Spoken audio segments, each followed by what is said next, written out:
When was the last time you got a postcard in the mail that said current resident and you were like, yes, I am current resident? Yeah, I didn't think so. But if you're worried that your marketing's doing the exact same thing, this video is for you.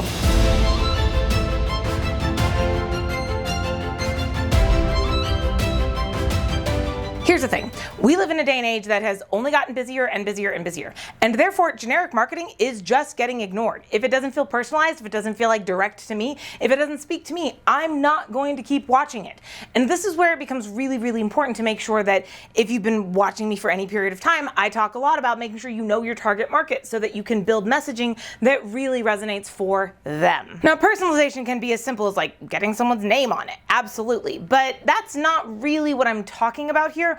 What I'm talking about is making sure that your message is so personalized that when they see it, they feel like they have no option but to engage because it feels like it speaks to them. Personalization increases customer engagement and loyalty. Personalization will increase your conversion rates. And more importantly, like if we sum all that up, it gives you a competitive advantage in the marketplace.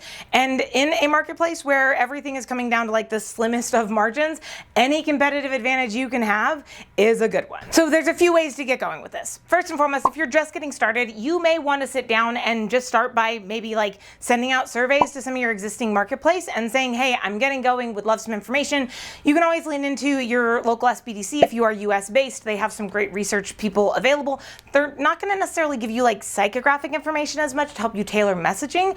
So it may be really important for you to do some additional reach out and test out messages on your existing network. If you have an existing network, you can start putting out messaging and seeing what they are engaging with. This is where people will do stuff like A/B testing on emails. And so they will send out two different kinds of emails to see who's engaging with X and who's engaging with Y. Or they'll segment their emails to say, hey, everyone who's clicked on and engaged with this in the past month is going to get this email. And so we start to get emails and outreach that is more catered to us specifically. Does it take a little bit more time and a little bit more planning?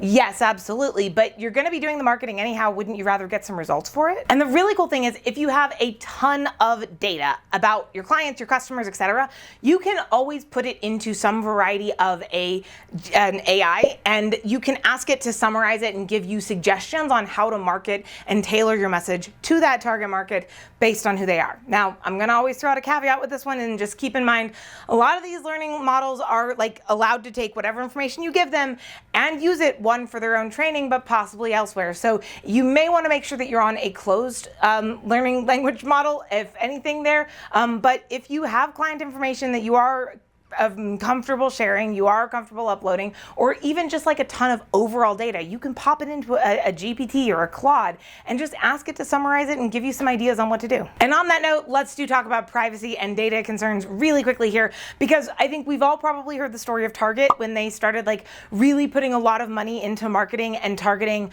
and trying to identify what would women who were pregnant buy so that they could start sending them like pregnancy ads and get them shopping at Target. You haven't heard this story? Oh, let me tell you the story. So Target spent a ton of money on basically figuring out what do women buy before they even know they're pregnant, right? So we can get them like bought in really early to coming to our store, spending all of that baby money at our store instead of any of the other stores they might get sucked into spending money at, because there's a lot of money in baby stuff. The problem was they got so good at figuring out which lotions do women buy, and if they buy this lotion plus this thing, they're pregnant, that they started sending out these ads. And they sent an ad to a 16-year-old girl who did not know she was pregnant.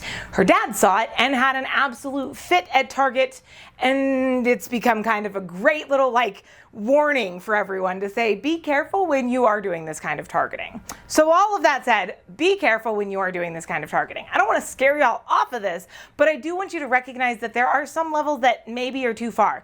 Now, the good news is that for most small business owners, you're not going to find and hit that level, because the likelihood that you are able to actually manage and pull together all of that data to pull off something like Target did is really small. But you do want to be really respectful of the data that you have collected, both of your clients, but also of the audience in general. If you're collecting data on your website, make sure that it is protected and secure behind multiple passwords that change regularly. If you are collecting data on anyone, make sure that you are protecting that data and it is not available for just anyone in the world to gain access to. I've been working with a client over the past few months, and one of the things that has been a huge driver of sales for this client is their emailing list.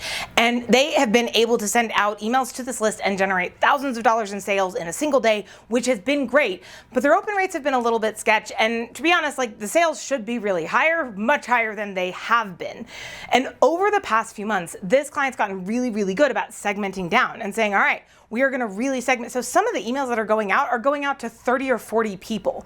But not only are the open rates going up, the orders are going up too. And not just the orders overall, but the amount of orders per open are also going up, because they've taken time to just say, okay, I have this emailing platform, it's giving me all this data. I'm gonna start segmenting based on actions that people have taken in the past month, 2 months. If you haven't done any personalization at all up until this point, it might be helpful to just start by just trying to personalize your overall message to speak to your target market.